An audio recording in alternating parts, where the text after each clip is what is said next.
मोदी शाह के गेम जाल में बुरी तरह फंस गई इंडिया गठबंधन। राहुल गांधी का समीकरण टूटा, ओवैसी ने कर दिया ऐलान। शाह ने चल दी चुनावी चाल, इतनी सीटें जीतने का कर दिया ऐलान। चुनावी जंग में फंसे राहुल अखिलेश, सपाई विधायकों को शाह ने अपने पाले में खींचा। देश के सबसे बड़े लोकतंत्र के होने जा रहे लोकसभा चुनाव को लेकर बहुत बड़ा चुनावी समीकरण सामने आया है, जिनमें 8 बड़े अहम चेहरों का जिक्र किया गया है।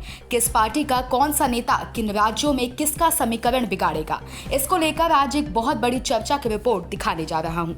इस रिपोर्ट में उन बड़े राजनीतिक दलों के चेहरों के नाम हैं जो चुनावों के समीकरण के आधार पर जीत का दावा पेश कर रहे हैं। चुनावी मौसम में तारीखों के ऐलान होने के बाद सभी पार्टियां अपनी चुनावी लुभावने वादों पर दमखम भर रही हैं। चुनाव आयोग ने 19 अप्रैल से 1 जून तक 7 चरणों में चुनाव कराने का आदेश जारी किया है। तारीखों का ऐलान होते ही गूंजने लगे 400 पार के नारे। भाजपा की ओर से देश के प्रधानमंत्री मोदी तारीखों के ऐलान होने के बाद अब की बार 400 पार का नारा बुलंद कर रहे हैं। इधर विरोधियों के पेट में दर्द होना शुरू हो गया।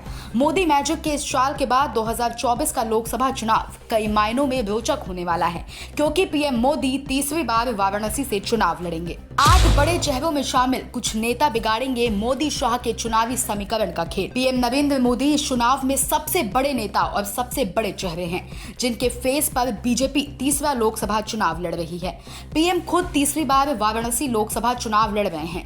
मोदी बीजेपी के रणनीतिकार होने के साथ ही स्टार प्रचारक भी हैं। मोदी लहर में देश भर से ऐसे लोग बीजेपी से सांसद बनकर लोकसभा पहुंचे हैं, जिनकी राजनीतिक क्षमता बहुत ही कम थी। इस बार मोदी राष्ट्रवाद का ब्रांड, मोदी की गारंटी और विकसित भारत के मुद्दे पर अपनी पार्टी बीजेपी को लेकर आगे बढ़ रहे हैं। बीजेपी के चाणक्य कहे जाने वाले शाह ने कर दिया बहुत बड़ा ऐलान। मोदी सरकार में नंबर 2 के चेहरे पर बात की जाए तो शाह आते हैं। इस बार बीजेपी की एक बड़ी जीत होने का ऐलान कर दिया है। दूसरी बार मोदी सरकार में गृह मंत्री बनकर अमित शाह ने अनुच्छेद 370 को निरस्त करने, CAA और अंग्रेजों के जमाने के कानूनों को बदलने का काम किया। शाह एक बार फिर गुजरात की गांधीनगर सीट से मैदान में है। मोदी शाह के आगे कितनी मजबूती से राहुल गांधी लड़ेंगे चुनाव। तीसरे बड़े चेहरे की बात करें तो विपक्ष के रोल में राहुल गांधी आते हैं। इस बार के लोकसभा चुनाव में राहुल गांधी मोदी शाह के आगे कितनी दमदारी से चुनाव लड़ने जा रहे हैं, इसका ऐलान कांग्रेस पार्टी कर चुकी है। राहुल गांधी भारत जोड़ो यात्रा निकालकर देश में बीजेपी को एक कड़ा संदेश देते दिख रहे हैं। यही नहीं, इंडिया गठबंधन के जरिए विपक्षी दलों को एक करने का काम कर रहे हैं। राहुल केरल की वायनाड सीट से चुनाव लड़ने जा रहे हैं। मल्लिकार्जुन खड़गे विपक्ष के रोल में चौथे बड़े चेहरे पर आते हैं। इस बार कांग्रेस अध्यक्ष मल्लिकार्जुन खड़गे कर्नाटक से सांसद हैं। 81 वर्षीय खड़गे को इस चुनाव में स्टार प्रचारक की भूमिका में देखा जा रहा है। ये चुनाव खड़गे के लिए भी किसी अग्नि परीक्षा से कम नहीं। ममता बनर्जी सियासत में 5वें बड़े समीकरण में आती हैं। पश्चिम बंगाल की सीएम ममता बनर्जी ने बंगाल में अकेले चुनाव लड़ने का फैसला लिया है। इसके बाद कांग्रेस को राज्य झटका लगा है। ममता बनर्जी ने यूपी में अपने उम्मीदवार उतारने का ऐलान कर दिया है। अगर ऐसा होता है तो ममता यहां समाजवादी पार्टी और कांग्रेस का बड़ा नुकसान करेंगी। थोड़ा बहुत नुकसान बीएसपी का हो सकता है, लेकिन इनसे बीजेपी को फायदा होगा।